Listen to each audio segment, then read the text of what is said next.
Good afternoon. Got a good day of work out there today. Typical Tuesday practice. Questions? Well, if Paul can't go, Paul James, how does that impact what you want to do in the running game?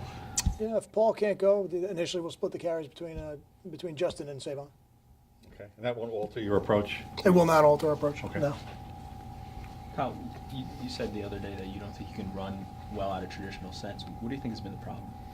I didn't say we can't run well in traditional sense. I think we got to be creative in the run game. And if what you're doing is not as effective as what you want, you got to be a little bit more creative. So I think some of the more one-back formations, which we've used and we've run the ball out of in the past. It's nothing that's completely new. It's just being utilized a little bit more right now. And I think it gives you an opportunity to spread the defense out a little bit. And all run plays that work separate the defense.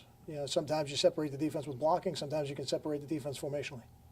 Kyle, just because it's a hot topic in college football, the end of the Alabama-Auburn game, do you guys practice that on either side, returning it or being prepared for somebody else to return it? We do. And I think, I didn't see the play live. I've since seen the highlight of it. And I think every team in the country goes on Thursdays over those type of situations. And you have your return in and you put your returner back there. And everybody knows that if you're going to attempt a field goal like that, you've only got a couple people on the field that have a high percentage of an opportunity to get the ball carrier on the ground. And it looked to me on the replay like they had two guys who had a legitimate chance to get him on the ground and just weren't able to. So, Is your guy Janarian? As the returner? Yeah, he would be the returner. Oh, is this one of the better teams in terms of putting pressure on the quarterback, defensive lines? Very talented up front. They play three different defensive ends on third down. That's the style of game that they want to play. Their inside kids are twitched up and good players, and it seems like every year we've played them, they've had those type of guys all the way back to JPE and I'm trying to George Selvey. Yeah, George Selvey. Yeah, before him. So they've always had good defensive ends, and they've got some really high quality guys now. So, the key when you play these types of teams is you certainly have to be aware of them in protection and manage the protections. But the more you can manage first and second down, you don't give them as many opportunities to tee it up on you. How's the energy level of the seniors getting ready for the last home game? Just when you see them in practice and Yeah, stuff? I think the energy level of everybody was really good today. I see guys flying around the practice field. I thought the focus in the meetings was good, and there was some mistakes out there like that you would expect to have on a Tuesday practice, but I didn't sense any lack of urgency. I think they're excited about the opportunity we have this week. Kyle, when you look at guys like Agadosi and Andre Patton, how have they developed as the season's gone on? They've come along very nicely, and I think that's energizing to me, and I think energizing to the coaching staff when you see guys like Carlton and a guy like Andre Patton, but also guys like Janarian, a guy like Ruhan Peel, who's a redshirt freshman.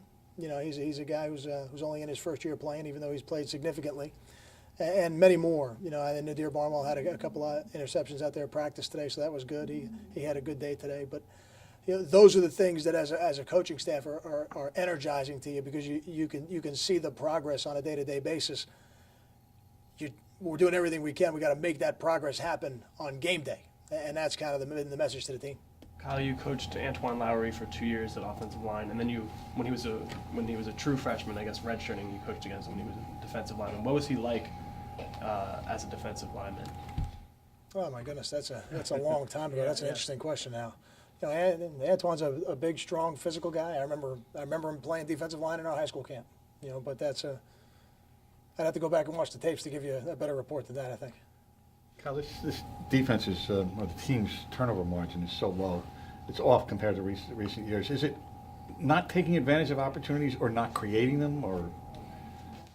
I don't know if we could be where we're at without it being a little bit of both. And I know I'm not trying to walk around the question at all, but I think we've had some opportunities to intercept the ball. We haven't done it. We've been close enough to make the plays on the ball, but we haven't. We haven't forced as many fumbles as we have in the past. So I think it's probably a combination of both. Kyle, in the past when you've recruited brothers like the Lowrys and Stevensons and McCourys, like brothers at different times, are there personality traits that carry over and correlate that make it a little easier for you to know kind of what you're getting out of the younger recruit?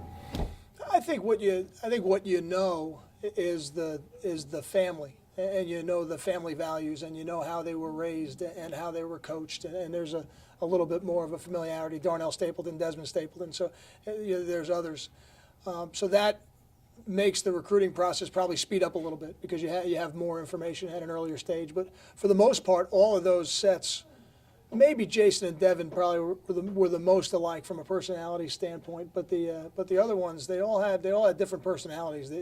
And none of them were recruited because they were siblings. For every one of those guys, and I think that's an important message to those type of players is, hey, I didn't want Desmond Stapleton to come to Rutgers because Darnell came to Rutgers. I wanted him to come because it was the best place for Desmond Stapleton. And the same thing with DeLon Stevenson. We didn't want DeLon to come here because Darrell Stevenson was in the program. DeLon Stevenson came to Rutgers because it was the best place for DeLon Stevenson. Got time for 2 more? How are Jamal and Jameel different personality-wise? Oh, my goodness. Hey, how much time do you have? How do you do that? Good answer. Jamil is a very gregarious personality, very loud guy, and Jamal's a little bit more reserved in terms of how he carries himself. You just mentioned DeLon. I think he's probable on the injury report. I think questionable right now. Let me see. I can tell you exactly how I list him. Let's see. He was out there moving around a little bit today. Oh, probably is. Yeah.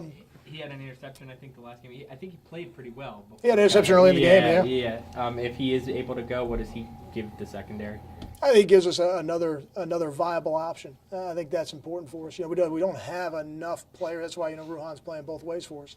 We need more guys that can go out there and perform, not just guys who go out there. You need the guys who can go out there and perform. And in his short stay over there, he showed us that he could do some things. So he'll be a valuable piece if we can get him back. Thanks, guys. All right.